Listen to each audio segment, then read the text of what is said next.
ringraziandovi tutti, augurandovi un buon rientro alle vostre case, augurandomi che domani possiate essere tutti insieme con noi per la straordinaria giornata commemorativa del centenario. Ci lasciamo con le note della canzone degli italiani. Note della canzone degli italiani che vi invito a cantare insieme alla fanfara e ci dà il destro e l'occasione per ricordare che notevole è l'attività di sensibilizzazione e di avvicinamento alla musica che svolge la fanfara della Brigata Alpina Julia, ed essa può essere considerata a pieno titolo non solo rappresentativa dei valori alpini, ma vera e propria ambasciatrice di italianità, al pari di un'altra eccellenza presente nel Friuli, ovvero le nostre frecce tricolori.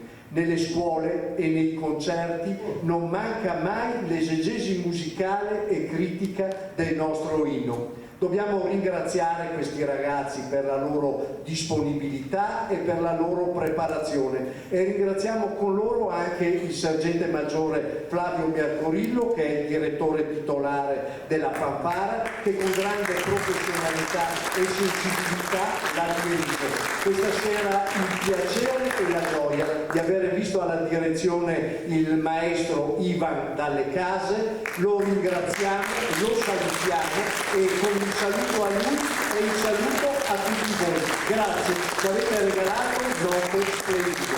Grazie a tutti, grazie a voi, buon rientro, buona serata, a domani.